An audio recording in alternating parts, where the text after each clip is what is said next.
Había pesimistas que decían que ya la literatura en lengua española había cumplido una especie de etapa, que había pasado a vivir un ocaso y que ya no interesaba fuera del ámbito de la propia lengua.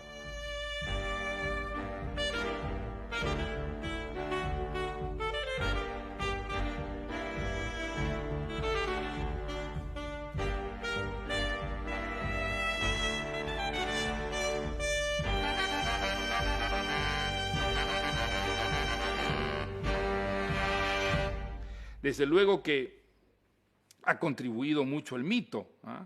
Porque él es un mito ya, es una figura pues por la vida dramática, su muerte tan temprana, esos últimos años de agonía, escribiendo prácticamente con un pie en la tumba. Todo eso ha creado un mito, pero el mito ha servido en este caso para potenciar el reconocimiento de una obra donde había originalidad, donde había calidad.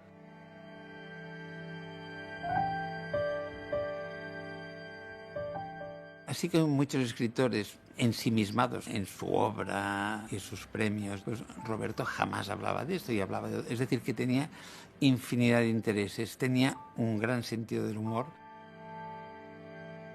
Roberto podía ser extraordinariamente cariñoso, adoraba a los niños, especialmente a sus hijos, un enamorado de las mujeres, un celebrador de la vida.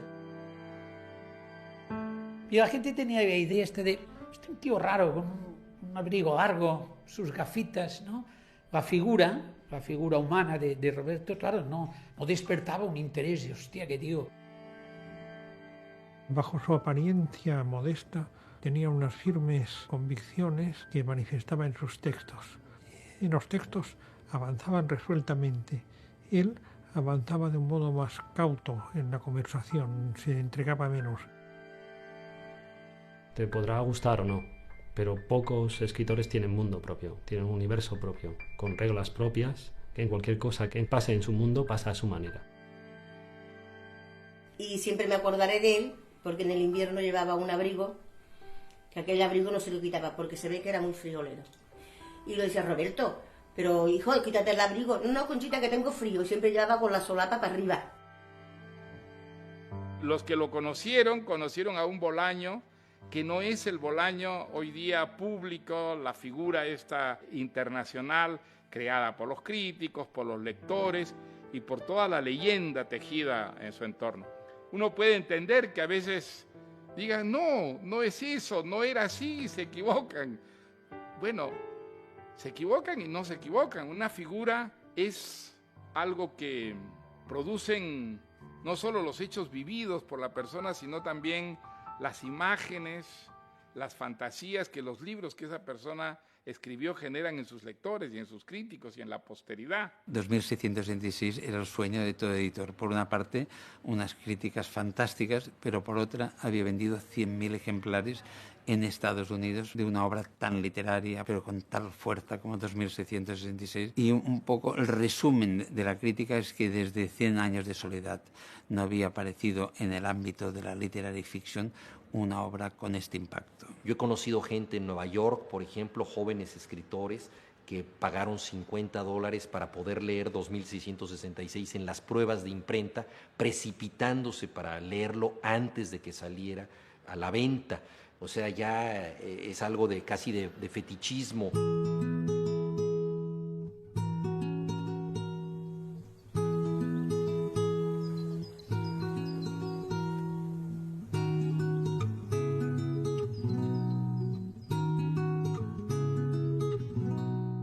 El 28 de abril de 1953 nace Roberto Bolaño en Santiago de Chile. Es hijo de León Bolaño, transportista y exboxeador, y de Victoria Ábalos, profesora de matemáticas. Un año después, su hermana Salomé se sumará a la familia. Su madre, de la que hereda el hábito de la lectura, contaba que Roberto aprendió a leer él solo a los 3 años y que a los 7 había escrito la historia de unas gallinas que ante el asombro de otros animales se enamoraban de un pato.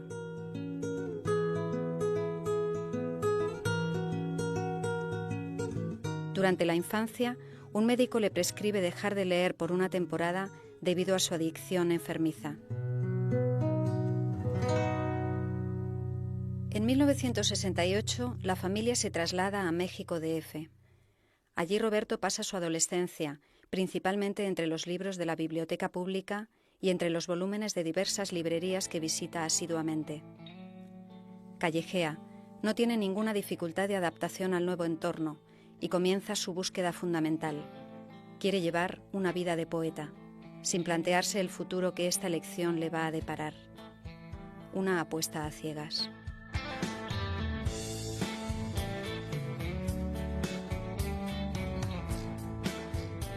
Él se incorporó en México a un grupo, o lo fundó realmente, que era el de los escritores infrarrealistas, que muchos años después aparecerían en la novela Los Detectives Salvajes como los visceral realistas. Los infrarrealistas eran, digámoslo así, autores punk, muy rebeldes, muy radicales, iban a actos culturales a reventarlos. Recuerdo una lectura de Octavio Paz en la que ellos llegaron, quizá pasados de copas, y empezaron a gritar: Octavio Paz es un idiota, no sé qué, y los tuvieron que sacar para que prosiguiera la lectura. Hacían este tipo de happenings, de provocaciones, hicieron una revista literaria. México era entonces un lugar muy importante desde el punto de vista del cruce de referencias culturales.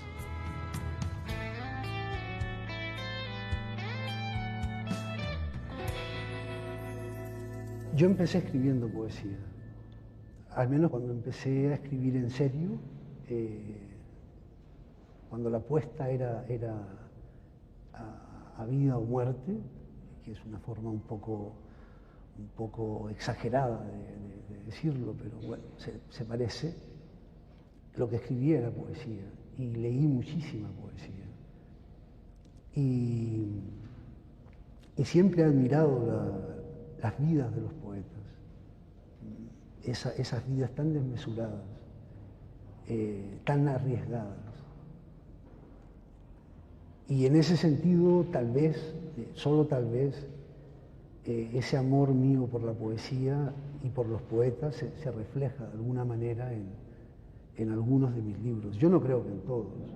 Yo creo que además, yo como poeta no soy nada lírico, soy totalmente prosaico, cotidiano. Mi poeta favorito es Nicanor Parra. Nicanor Parra ya lo dice, que él no habla de crepúsculos ni de damas recortadas sobre el horizonte, sino de comidas y luego de ataúdes. Y ataúdes y ataúdes, lo repite.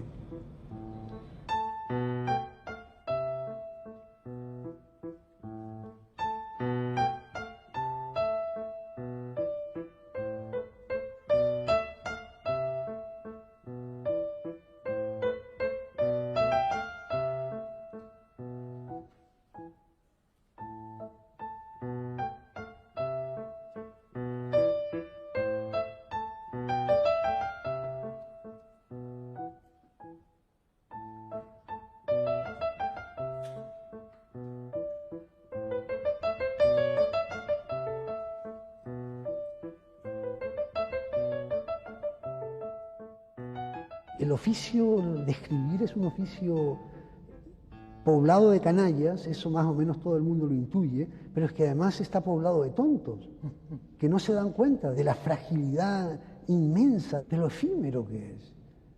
Es decir, yo puedo estar con 20 escritores de mi generación y todos están convencidos de que son buenísimos y de que van a perdurar. Cuando él escribía críticas era muy parricida, criticaba mucho a las generaciones anteriores, lo que es siempre sano. La única manera como los hijos se liberan y alcanzan su propia personalidad es matando a los padres, o sea que eso puede ser un rito que él cumplió a cabalidad. Y al mismo tiempo no se puede decir que no fuera generoso, porque había escritores de las generaciones anteriores con los que era muy entusiasta, ¿no? Por ejemplo, Borges tiene cosas muy brillantes sobre Borges, sobre Cortázar también. Era una persona muy formada en cuanto a lecturas y además que tenía el atractivo de tener un bagaje de vida muy interesante, porque había venido a México antes del golpe de Estado en Chile, pero regresó a Chile durante el golpe de Estado.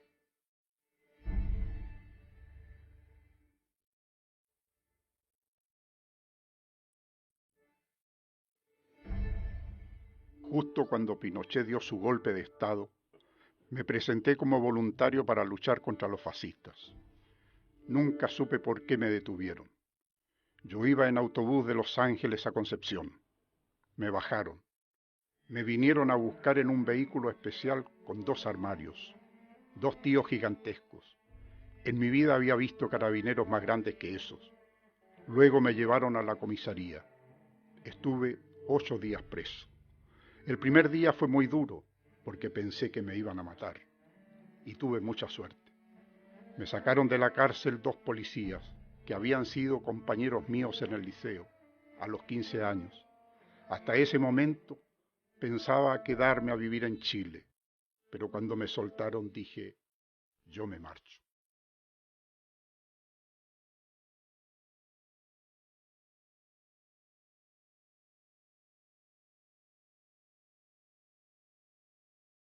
Roberto, por su parte, en México descubrió el amor, descubrió la literatura, se hizo escritor, entró en los talleres literarios, comenzó a publicar.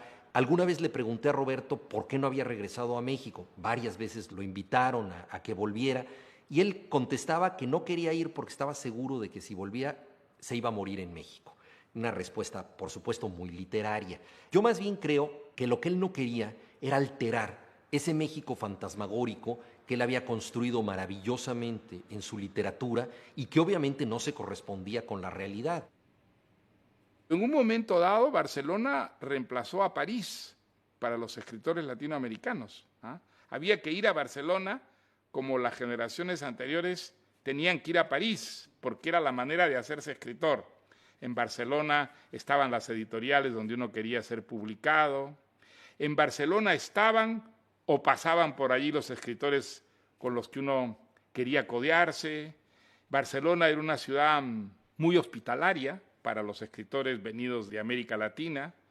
Allí, después de casi 40 años de incomunicación, se restableció otra vez la comunicación entre hispanoamericanos y españoles.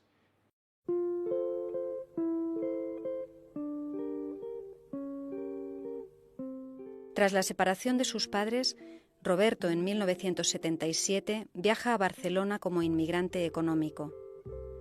Llega para cuidar a su madre enferma.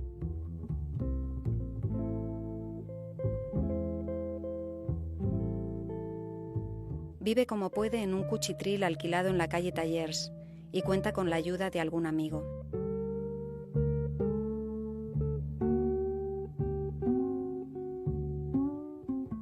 Para Antoni García Porta, me han conmovido tus regalos. Son útiles y contienen vitaminas, sobres para mandar cartas, papel para escribir, la agenda del vino que Ana envió para mí, ocasionalmente queso, yogur, pan dulce, aquellas mañanas de primavera en que llegabas a despertarme y yo estaba tan mal, manzanas, naranjas, a veces una cajetilla de Galois, qué lujo, bolígrafos Vic, buenas noticias. Escribo esto para darte las gracias.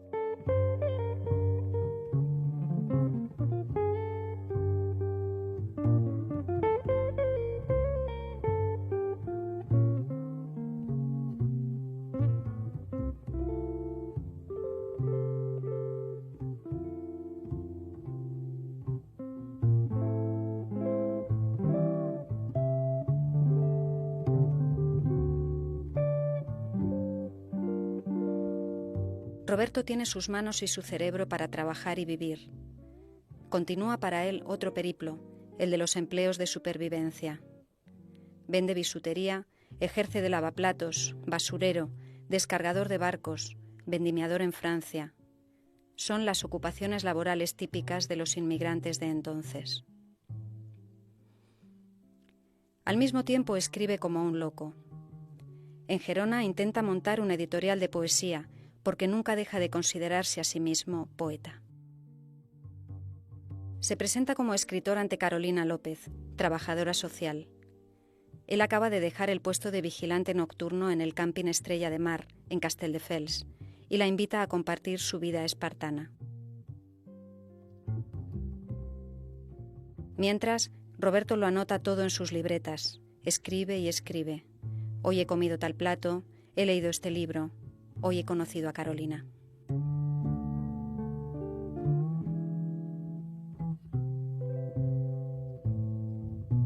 La madre de Roberto monta una tienda en Blanes, en la Costa Brava, y Carolina y Roberto se trasladan.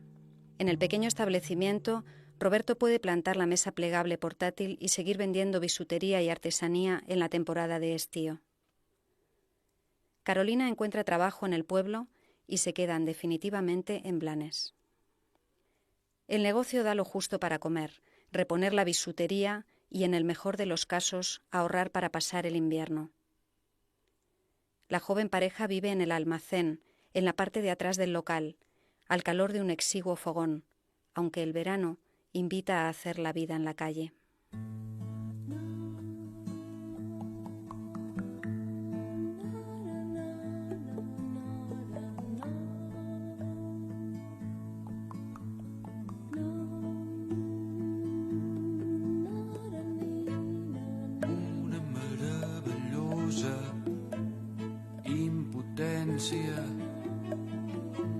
Endormiscar amb un germà. El meu germà invisible aire. Los primeros amigos que tuve en Blanes eran casi todos drogadictos. Esto suena fuerte, pero es verdad. Hoy la mayoría están muertos. Algunos murieron de sobredosis, otros de sida. Cuando yo los conocí, eran muchachos jóvenes y guapos. Ellos me dieron la bienvenida, digamos, la bienvenida oficial al pueblo, y luego me la dieron sus madres y sus padres, que llegaron a Blanes buscando un futuro para sus hijos.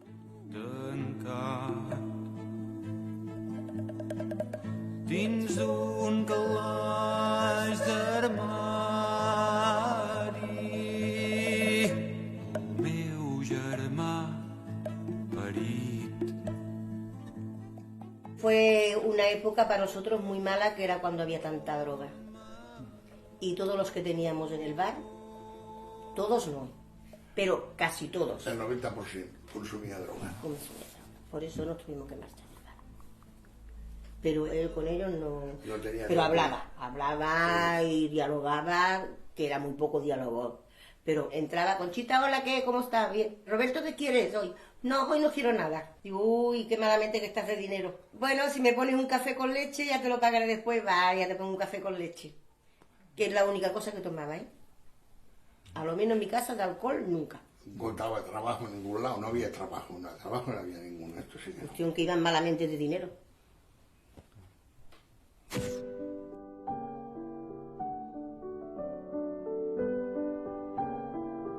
Carolina y Roberto tienen en 1990 a su primer hijo, Lautaro. Comparten el sueldo que ella gana como funcionaria en el ayuntamiento.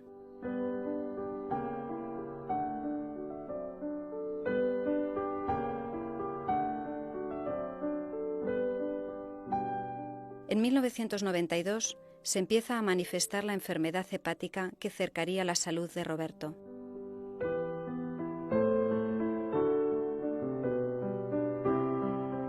En invierno, algunos pueblos de la Costa Brava parecen pueblos fantasmas, sobre todo algunos barrios, los dedicados al turismo, entran en un letargo que los asemeja a esas ciudades de los sueños o de las pesadillas. Mientras, el escritor colecciona rechazos de editoriales. Rechazo de Anagrama, Grijalvo, Planeta, con toda seguridad también de Alfaguara, Mondadori, un no de Mushnik, Seibarral, Destino, todas las editoriales, todos los lectores. Escribiendo con mi hijo en las rodillas, escribiendo hasta que cae la noche con un estruendo de los 1000 demonios, los demonios que han de llevarme al infierno, pero escribiendo. Roberto envía sus narraciones a concursos literarios. Ni siquiera puede presentarse a todos los certámenes. ¿Cómo reunir el dinero suficiente para enviar 7 copias de una novela? Había que verlo trabajar para saber que estaba absolutamente seguro de lo que estaba haciendo. No necesitaba un premio, no necesitaba publicar. Él escribía. Y él veía los pequeños premios municipales y enviaba sus cuentos y a veces ganaba, a veces no. Yo participé en un concurso hace muchísimos años y obtuve una 3ª mención. Se publicó el libro con el ganador y las menciones. Todos eran escritores desconocidos, menos la primera mención, que no el ganador. La primera mención era de Antonio Di Benedetto. Y a mí eso me dejó tocadísimo.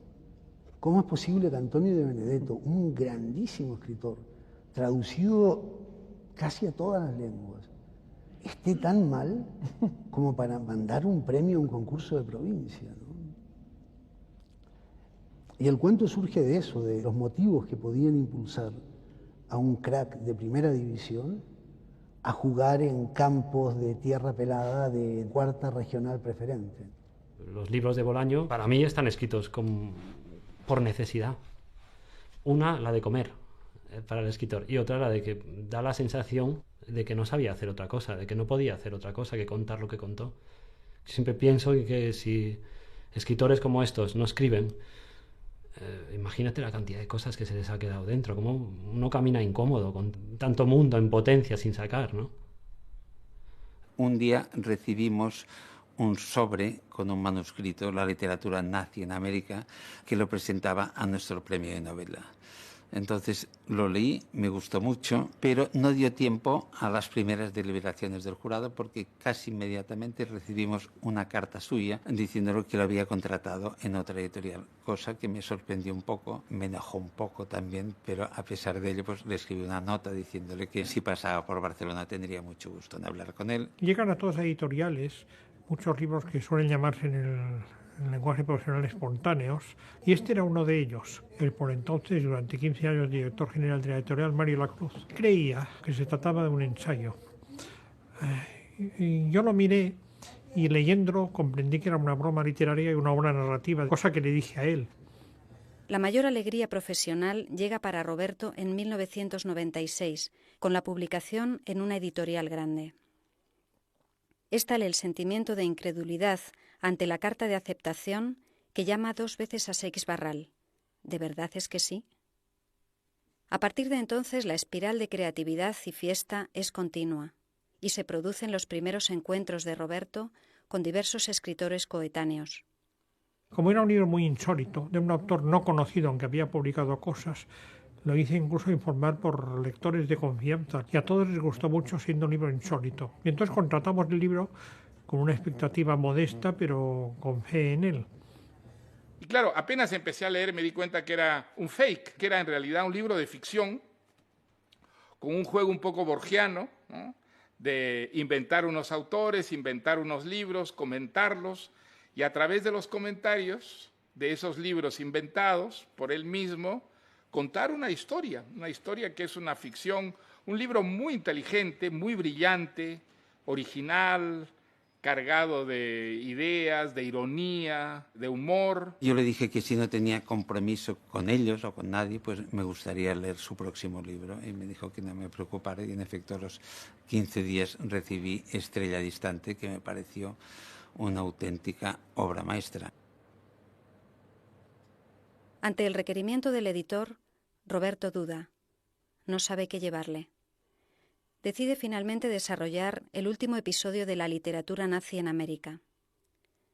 Él siente que esa historia necesita más aire. Así escribe Estrella Distante, en pocas semanas de trabajo enfebrecido. Luego me enteré que esta también había sido rehusada por otras editoriales, incluyendo la misma Seix Barral, y yo creo que estaba ya escrita. Estrella Distante ya fue contratado por otra editorial, porque erróneamente la percepción que tuvimos, debo reconocerlo, María Lacruz y yo, que era un libro más para el público chileno que para todo el público, a diferencia de la literatura nazi. En la obra de Bolaño hay un encuentro crítico con el mal, no una celebración del malditismo, sino un encuentro crítico con el mal.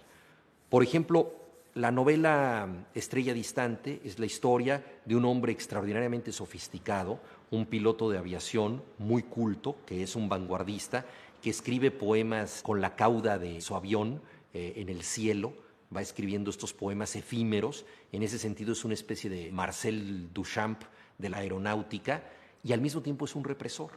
En esa novela muestra Bolaño que el alma más sofisticada puede coexistir con la mente más represiva, es decir, que la cultura no implica necesariamente el bien. Discutimos una vez por un título, que era Nocturno de Chile, que él quería titularlo Tormenta de mierda, como para expresar su repulsión a todo lo que significó el pinochetismo y la represión y la tortura.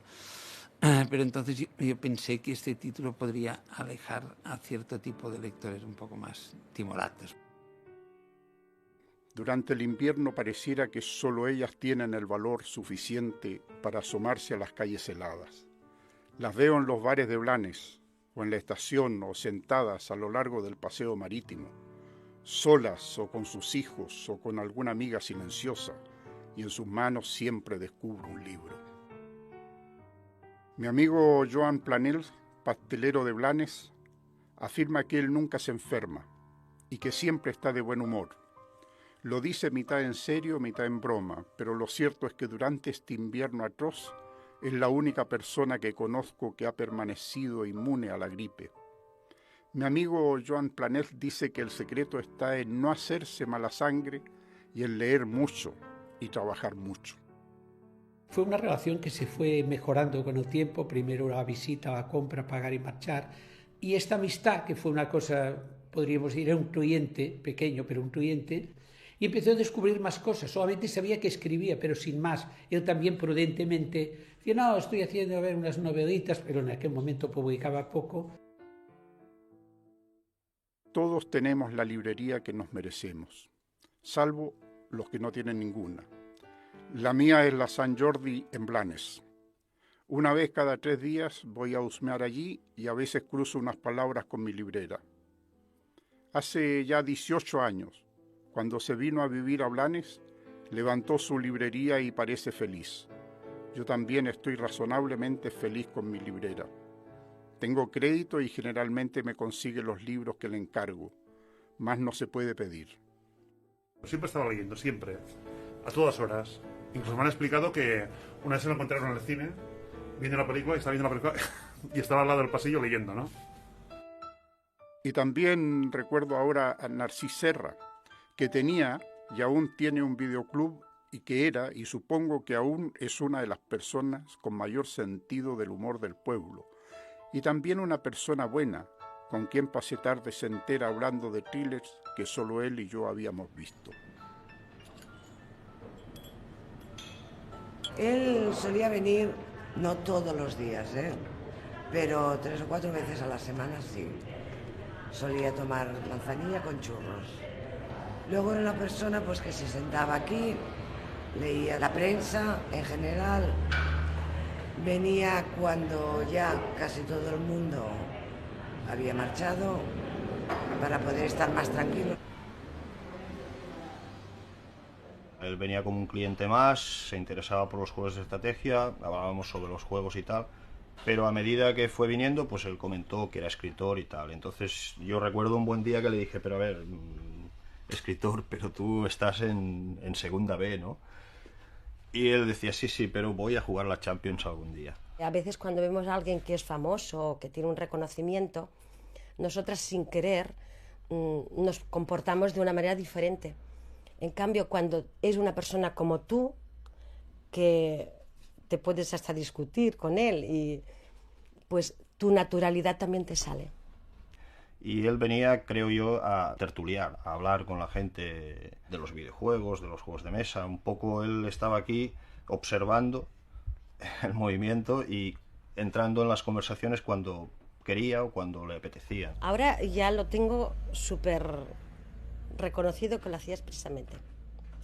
Ahora ya no sé qué color era, porque si había el Aznar en la portada, pues me decía una cosa, entonces yo la revocaba. Si había el Jordi Pujol, ahora pienso, ostras, es verdad, pues no me había notado que me lo hacía expresamente total.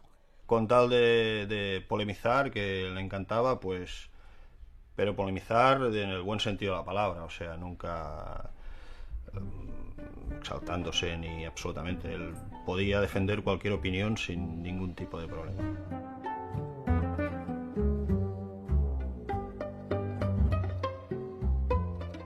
¿Puede llegar a ser un autor absolutamente popular una literatura como la de Bolaño? No en lo inmediato, yo creo que es una literatura difícil. Es una literatura que tiene que crear a sus lectores, tiene que educar a sus lectores para ser verdaderamente popular. Ahora ha llegado a un público muy grande, pero es un público culto, es un público que tiene una experiencia de lectura difícil, creativa. Ojalá dure y ojalá esa literatura que él escribió llegue a ser algún día popular realmente. Roberto es difícil, no es una literatura que se coma con facilidad. Y además tiene los tochos, yo llamaba, estoy haciendo un tocho, cuando hacía los detectives, y ahora estoy haciendo otro tocho más grande que los detectives, de coño, pues eso no lo vas a vender nunca, la gente no. Sí, pero era mi ingenuidad, ¿no? Yo tampoco conocía o no soy experto en los temas.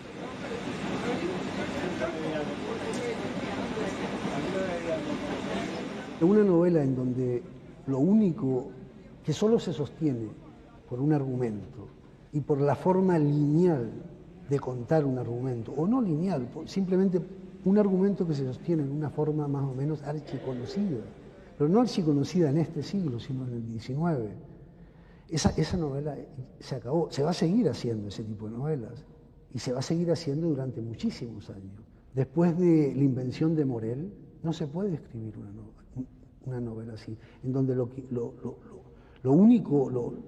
que aguanta la novela es el argumento, ¿sí? En donde no hay estructura, en donde no hay juego, en donde no hay cruce de voces.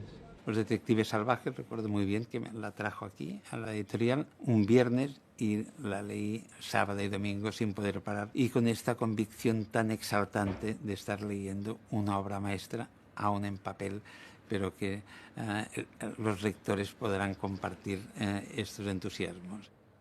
Le sugerí que se presentara a nuestro premio de novela y se lo otorgaron por unanimidad. Esto ya dio un salto cualitativo importante y luego, al cabo de unos meses, ganó el premio Rómulo Gallegos, que es el premio de mayor prestigio en América Latina, que lo habían ganado pues García Márquez, Vargas Llosa, Carlos Fuentes, Javier María.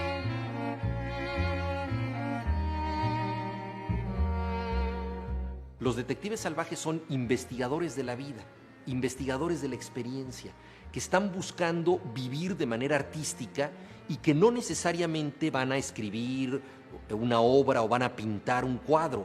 Simplemente ellos son artistas de la vida. Creo que en buena medida por eso los libros de Roberto Bolaño y en especial los detectives salvajes conecta también con los lectores jóvenes que están tratando de entender la vida como una obra de arte.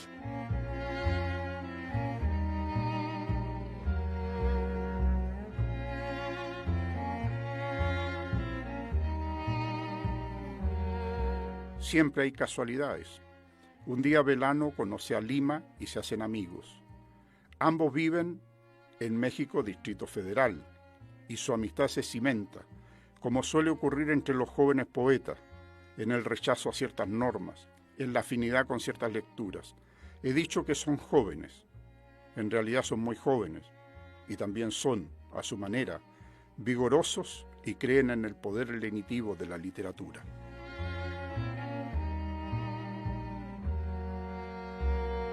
Ulises Lima era mi amigo Mario Santiago, que murió hace un año. Fue mi mejor amigo de lejos, y poeta mexicano, un ser extrañísimo. En realidad, Mario Santiago parecía haber bajado de un ovni hace un par de días, ¿no? Y tenía cosas tan extrañas como meterse en la ducha y seguir leyendo. Entonces se metía en la ducha y con la mano mantenía el libro así. Y lo peor es que eran mis libros. Y yo no, siempre veía mis libros mojados y no sabía qué había ocurrido. Y yo decía, es que ha llovido en México, hasta que una vez lo sorprendí leyendo en la ducha. Y yo lo que tenía que haber hecho era ponerme de rodillas a rezar ante el milagro que había presenciado.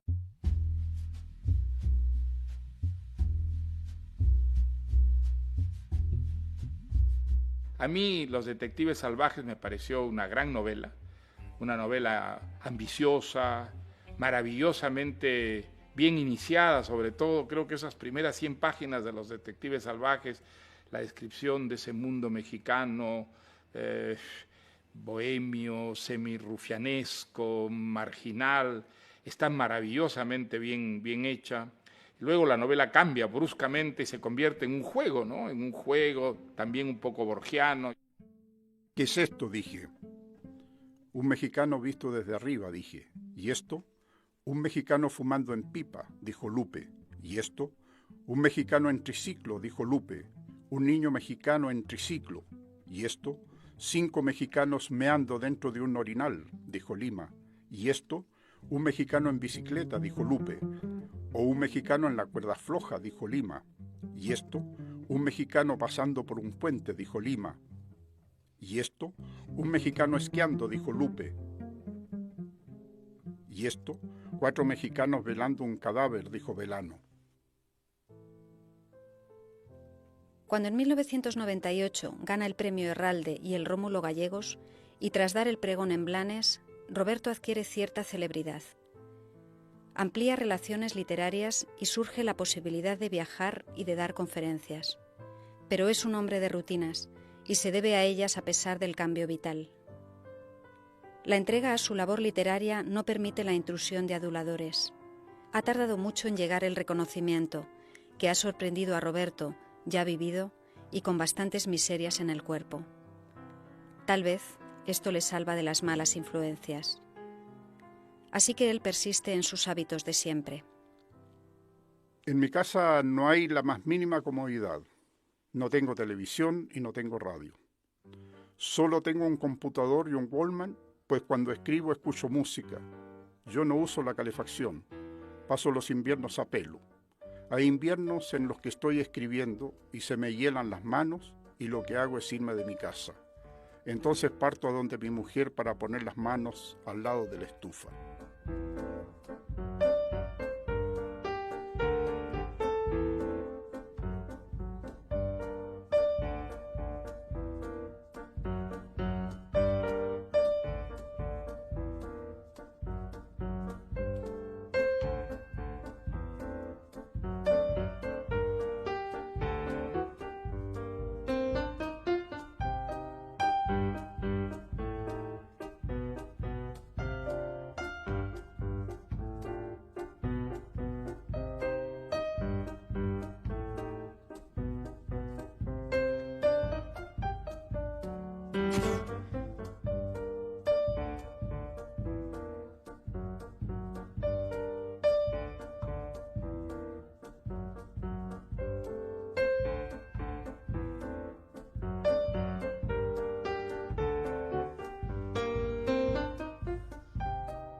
En 2001 la familia se completa con el nacimiento de Alexandra.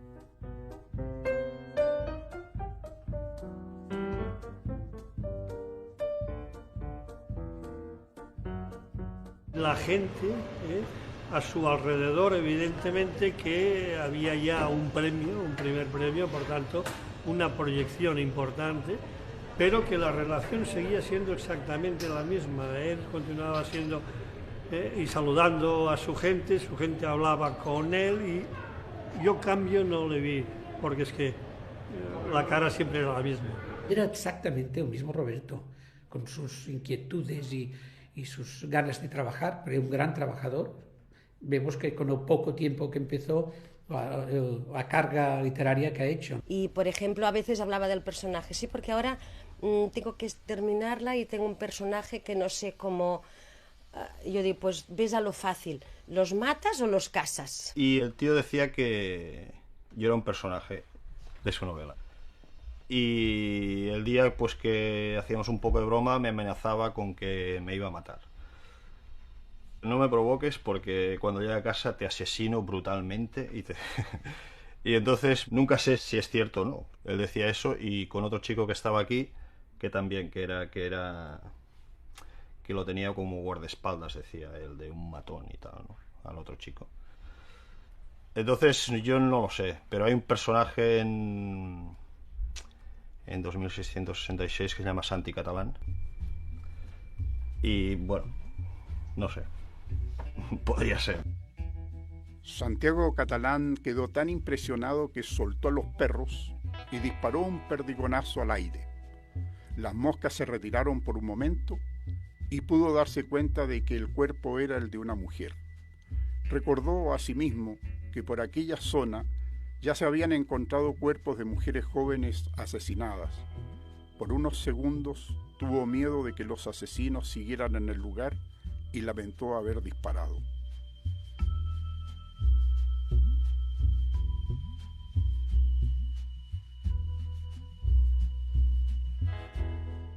Escribir, por otra parte, no es lo más importante.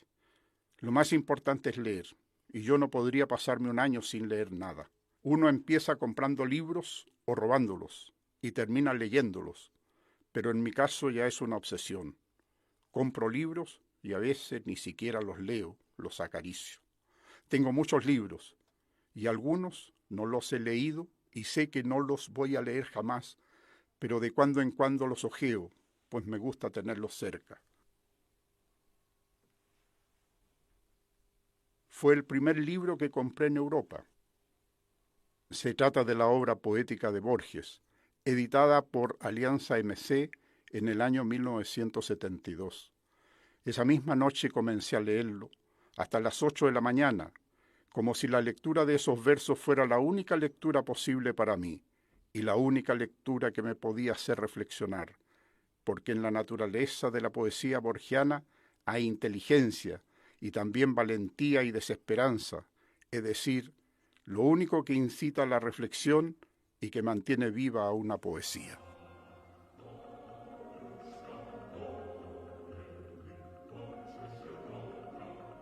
Lo que le gustaba a él son los wargames y entonces digamos que a través de un tablero son réplicas exactas de batallas, en el cual tú puedes llevar un bando u otro y en el cual influye la suerte porque puedes jugar con dados y tal.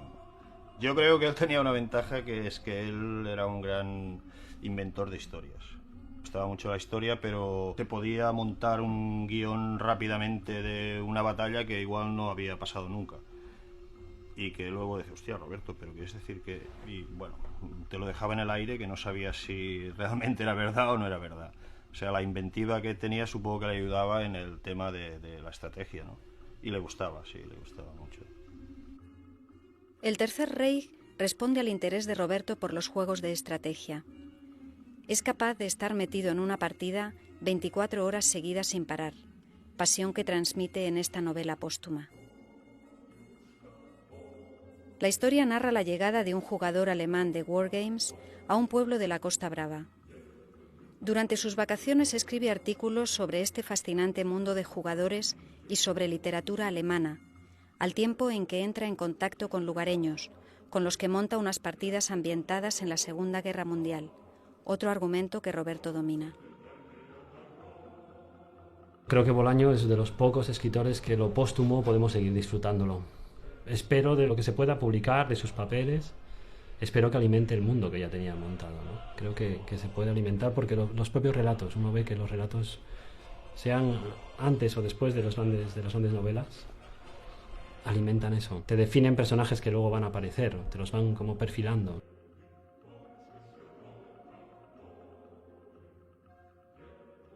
La enfermedad no da tregua a Roberto. El escritor llegará a ingerir 20 pastillas al día. Él quiere vivir, escribir. Necesita un trasplante de hígado y finalmente toma la difícil decisión de someterse a esta operación de tan alto riesgo. Hasta entonces quedará en lista de espera para recibir un órgano.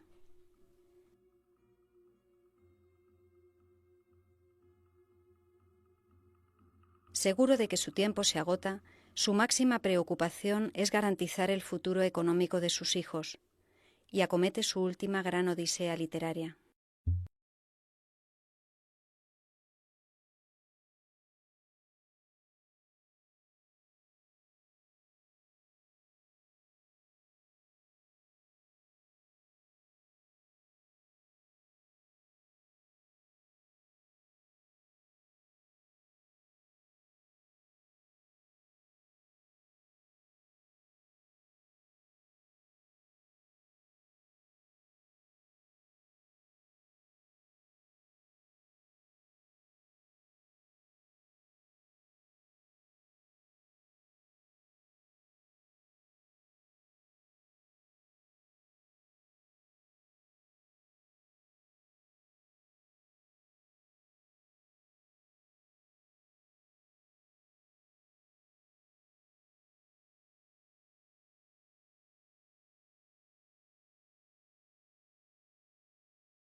Incluso en los momentos más difíciles, la última época de la vida, que sabía la enfermedad que tenía, que estábamos esperando el trasplante, todo eso, incluso en este momento, transmitía vida.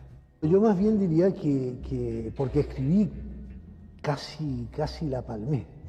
Sí. Si no hubiera escrito estaría más vivo y más sano ahora. De eso no me cabe la menor duda. Jamás se quejó de su enfermedad ni dijo nada al respecto. Él era muy pudoroso con el tema de la enfermedad, no la mencionaba, y si acaso la mencionaba, decía algo de humor negro. Por ejemplo, una vez mi hija pequeña estornudó en su cara y dijo, no puede ser, esta niña me va a matar con un estornudo, no te das cuenta que yo soy un moribundo. Pero era como una broma de humor negro que obviamente pensábamos que era una exageración de su parte.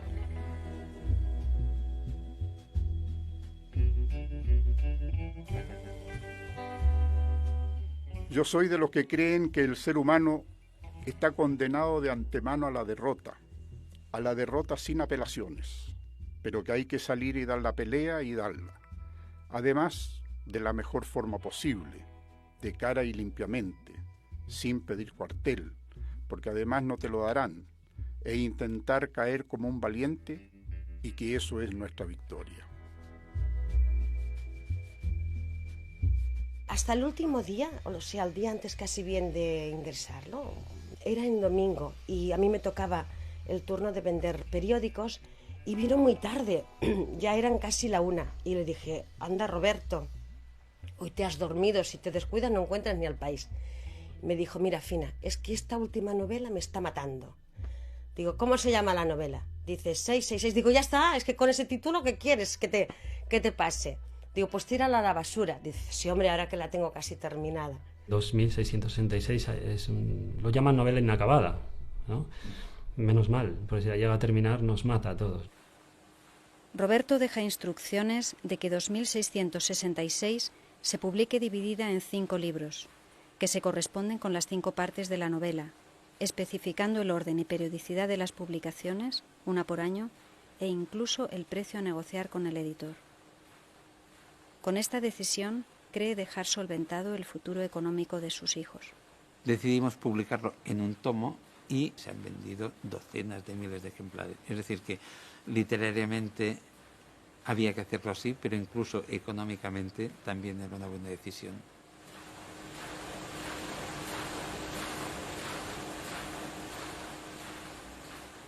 En julio de 2003, el trasplante que espera no llega a tiempo y Roberto sufre su última crisis hepática antes de morir.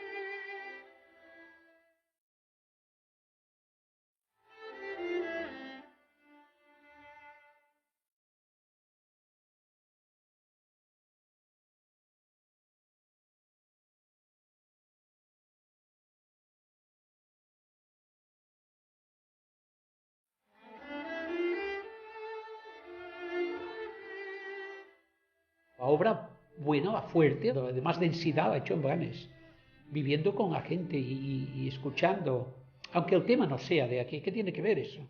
Estamos en Ciudad Juárez, pues allí, pero es igual, ha escrito aquí.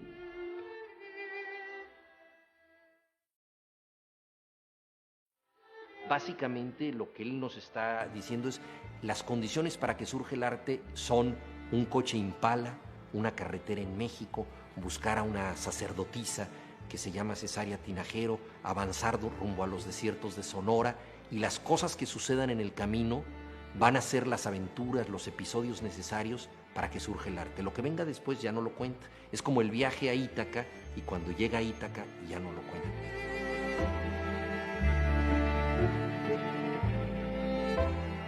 Su vida era una aventura, ¿no? Su vida fue una novela trágica al final, trágica además con esa muerte prematura, joven, y con esa desesperación de los últimos años de escribir, de la literatura como una especie de tabla de salvación, ¿no?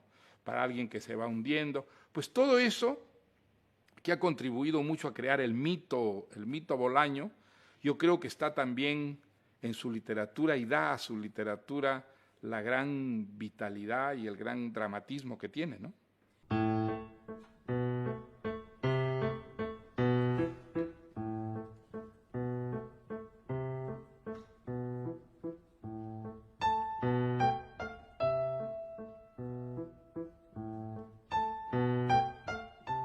Ahora queda el misterio de saber qué opinaría Roberto ante el creciente número de lectores que se acercan a sus páginas, qué sentiría al ver el volumen de venta de sus obras, y qué pensaría de sus traducciones en Alemania, Francia, Portugal, China, incluso Irán.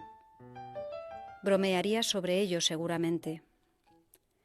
Ante estos acontecimientos echaría mano de su virtud de reírse de sí mismo y de todos. Quizás usara su espíritu provocador. Seguramente se sentiría feliz.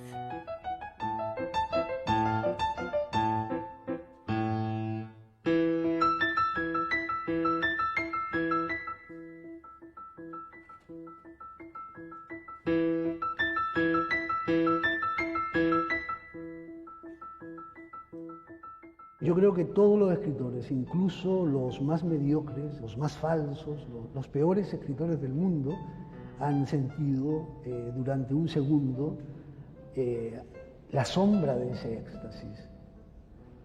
Sin duda el éxtasis no lo han sentido, el éxtasis tal cual quema. Y alguien que lo siente durante un segundo y luego retorna a su mediocridad existencial, es evidente que no se ha metido en el éxtasis, porque el éxtasis es terrible, es abrir los ojos ante algo difícil de nombrar y difícil de soportar.